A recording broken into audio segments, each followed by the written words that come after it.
Welcome back into Great Day Washington. It's January 2nd, and many of us are coming back after some downtime away from work. And with that time, maybe you've been thinking, wow, that was nice. How do I make room for more balance in my life? Well, here to help us out, we have sociologist and intuitive herbalist and author, Dr. Brittany Friedman. Welcome to Great Day Washington.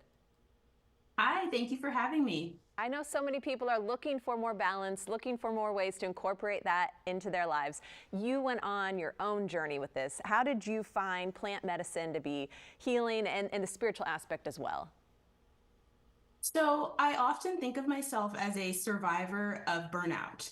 And I think many people can attest to this. And so, I reached a point where I had two small children, I was finishing my first book, and I just completed my PhD, and I just felt utterly exhausted. I couldn't extend myself any longer. And for me, this is when I really went back to my roots and the medicine of plants that I learned from my grandmother just helped me get through. I found plants again like chamomile, lavender.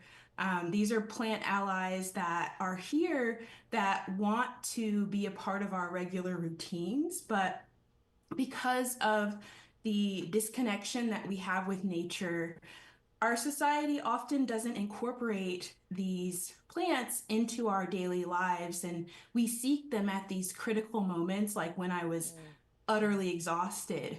But now I am so happy that, I don't reach these moments anymore because I use, magnesium every night. I use chamomile every night. And um, it's also a reclaiming of our spiritual connection to nature. Yes. Yeah, I think a lot of people are probably shaking their heads there. They can relate to this. I think a lot of people also feel like burnout is inevitable in kind of the current cycle they are in. How did you specifically break that by using certain traditions, the culture? What did you use to find that balance?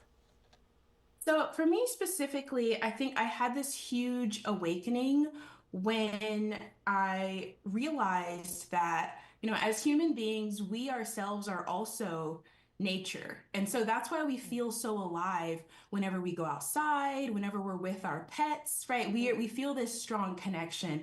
And I think that during the start of the pandemic in 2020, I was in the tri-state area. I was on lockdown like many of us were.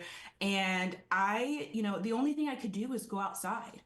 I was already burnt out. I decided I was going to give myself a protocol. And so in herbalism, we call this our herbal protocol. And for me, that included daily movement.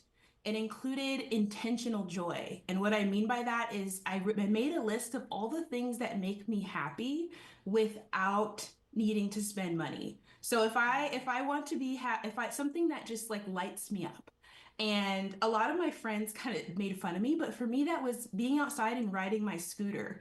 So I literally got like a scooter that my kids had, a micro scooter, which is a push scooter. And I just pushed myself all over New Jersey at the time is where I was living. And like friends would see me and they're like, you look so happy. Like you look like, bright and joyful. And I'm like, yeah, because I feel like a kid again. Like I am intentionally on my lunch breaks. I get up from my desk, I'm doing my midday movement. That's what I call it now. I'm like, I have my morning writing session, my midday movement. That's going to be, me rubbing some rosemary, eucalyptus on my wrist, which kind of helps you like wake up and get energized. I get Yeah, on my scooter and just ride around, and feeling fine. free, Yeah. you know? Find those things that work for you, find those moments. Thank you so much. I know there are so many more tips and things that you can share with us. We can actually find that by going and following Dr. Friedman. Follow her on her social at Curly Professor or head to BrittanyFriedman.com.